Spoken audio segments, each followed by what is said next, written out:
we've seen changes in the role of the United States in terms of global leadership over the past 4 years. And of course, times do change.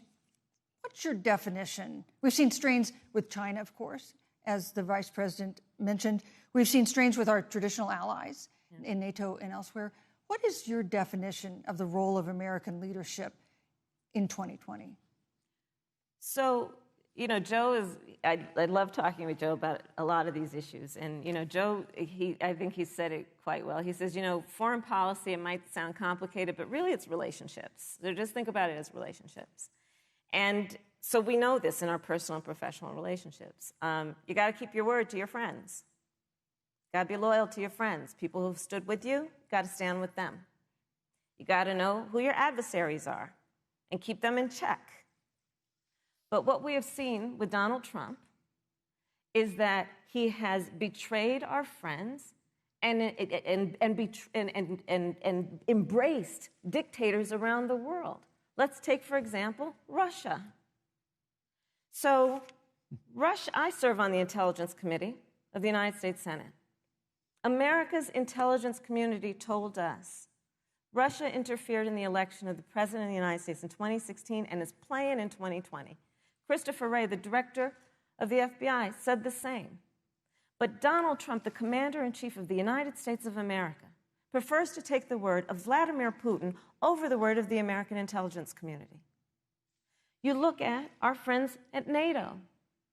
He has walked away from agreements. You can look at the Iran nuclear deal, which now has put us in a position where we are less safe because they are building up what might end up being a significant nuclear arsenal.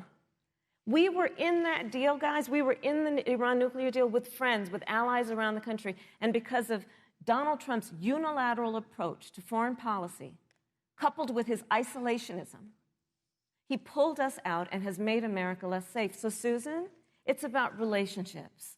And the thing that has always been part of the strength of our nation, in addition to our great military, has been that we keep our word. But Donald Trump doesn't understand that because he doesn't understand what it means to be honest. Thank you, Senator Harris. Vice President Pence, let me give you a chance to respond. Well, thank you. Well, President Trump kept his word when we moved the American embassy to Jerusalem, the capital of the state of Israel. When Joe Biden was vice president, they promised to do that, and they never did. We've stood strong with our allies, but we've been demanding. NATO is now contributing more to our common defense than ever before, thanks to President Trump's leadership. We've strengthened our alliances across the Asia-Pacific, and we've stood strong against those who would do us harm. You know, when President Trump came into office, ISIS had captured an area of the Middle East the size of Pennsylvania. But President Trump unleashed the American military, and our armed forces destroyed the ISIS caliphate and took down their leader, al-Baghdadi, without one American casualty.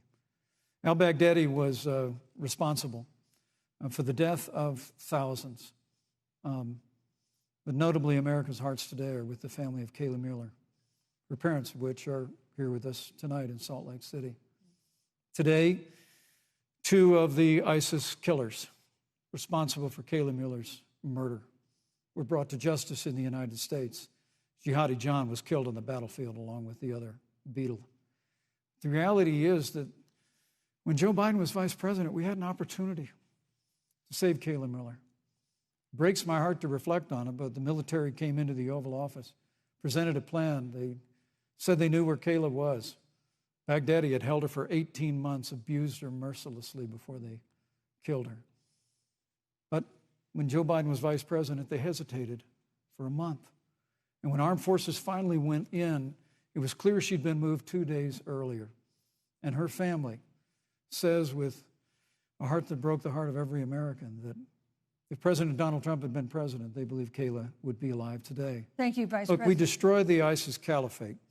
And you talk about re-entering the Iran nuclear deal. I mean, the last administration transferred $1.8 billion to the leading state sponsor of terrorism. President Donald Trump got us out of the deal. Thank you, Vice President Pence. And when Qasem Soleimani was traveling to Baghdad to do harm to Americans, President Donald Trump took him out. Vice President Pence. And America is safer.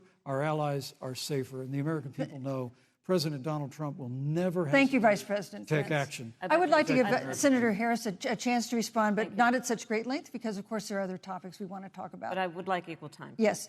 Thank you. Please go ahead. First of all, to the Mueller family, I know about your daughter's case, and I'm so sorry. I'm so sorry.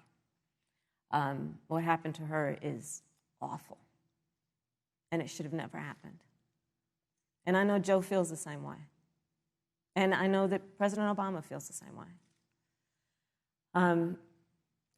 But you mentioned Soleimani. Let's start there.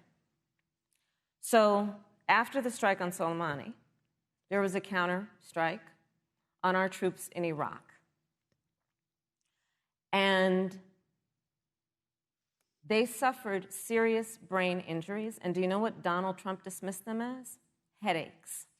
And this is about a pattern of Donald Trump's, where he has referred to our men who are serving in our military as suckers and losers. Donald Trump, who went to Arlington Cemetery and stood above the graves of our fallen heroes and said, what's in it for them? Because, of course, he only thinks about what's in it for him.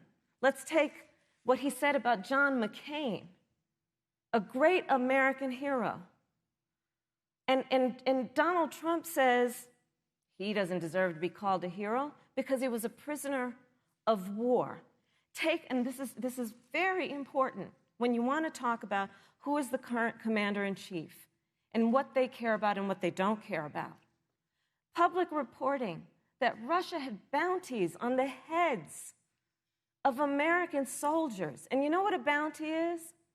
It's somebody puts a price on your head and they will pay it if you are killed. And Donald Trump had talked at least 6 times to Vladimir Putin and never brought up the subject.